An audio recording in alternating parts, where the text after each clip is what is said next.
Hotel व्यवसायांशी निगडीत नव्हती.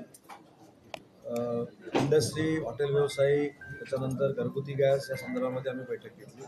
या बैठकीला जिल्हाधिकारी, मुख्य कार्यकारी अधिकारी, आमचे सगळे अधिकारी उपस्थित होते. याच्यामध्ये जाणीवपूर्वक गॅसचा तुटवडा करण्याचा प्रयत्न जर कोणी केला तर त्याच्यावर देखील कारवाई करण्याचा निर्णय घेतलेला आहे. ज्या कंपन्या गॅसच्या आहेत त्यांनी जाणीवपूर्वक कनेक्शन न देण्याचा पराक्रम केला तर त्यांच्यावर देखील गुन्हे दाखल करण्याचा निर्णय आम्ही घेतलेला आहे. 70% कोणाला गॅस द्यायचा आहे, 100% कोणाला गॅस द्यायचा आहे, 50% कोणाला गॅस द्यायचा आहे, ही एक गाईडलाईन सरकारकडनं आलेली आहे. त्या पद्धतीनं तो गॅस डिस्ट्रीब्युशन झालं पाहिजे.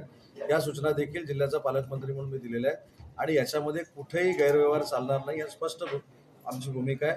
आणि असा गैरव्यवहार करण्याचा जर कोणी प्रयत्न केला तर त्यांच्यावर FIR दाखल करण्याच्या देखील सूचना मी दिलेल्या आहेत. नेमका गॅप हा 25 दिवसांचा की 45 दिवसांचा? कारण गेल्या अनेक दिवसांपासून, विशेषतः गेल्या 4 दिवसात जिथे ग्राहक ते एजन्सीच्या बाहेर जात होते त्यांना सांगितलं जात होतं की 45 दिवसानंतर बुकिंग होईल. नाही, आता तो 25 दिवसाचा आहे. 25 दिवसाचा निर्णय घेतला आहे, परंतु 25 दिवसाचा निर्णय घेतल्यानंतर देखील गर्दी होणार आहे. त्याच्यामुळं इंडस्ट्रीला गॅस कशा पद्धतीनं वितरित करायचा, हॉटेल व्यावसायिकांना कशा पद्धतीनं गॅस वितरित करायचा, रेल्वे असेल, ST कॅन्टीन असतील, यांना कशा पद्धतीनं गॅस वितरित करायचा आणि घरगुती गॅस कसा द्यायचा, याच्यावर आमची सविस्तर चर्चा झालेली आहे. आणि सविस्तर चर्चा होऊन जे पर्सेंटेज गव्हर्नमेंटनं ठरवलेलं आहे त्या पद्धतीनं वितरण करावं ही एक सूचना दिली. ज्यांनी कनेक्शन घेण्यासाठी पैसे भरलेले आहेत अशोका गॅसकडे, त्याची देखील कनेक्शन तातडीनं द्याव्या अशा सूचना दिलेल्या आहेत. आणि जाणीवपूर्वक त्रास देण्याची भूमिका कोणी घेऊ नये हे देखील निर्देश दिलेले आहेत. सर, गॅसच्या रिलेटेड संजय राऊतांनी टीका केली होती.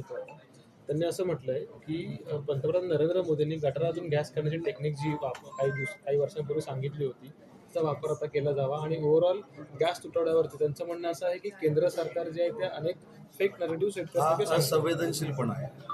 युद्धजन्य परिस्थिती आखाती देशामध्ये असल्यामुळं आपल्याकडे गॅसचा तुटवडा होतोय, आपल्याकडे इंधनाचा तुटवडा होतोय.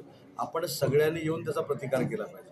नरेंद्र मोदी साहेब पंतप्रधानांनी काय केलं पाहिजे, त्यांनी अजून काय केलं पाहिजे हे सल्ले देण्यापेक्षा आपण तुमच्या सोबत या परिस्थितीमध्ये आहोत अशी जर पत्रकार परिषद झाली असती तर समाधान वाटलं असतं. ठीक आहे.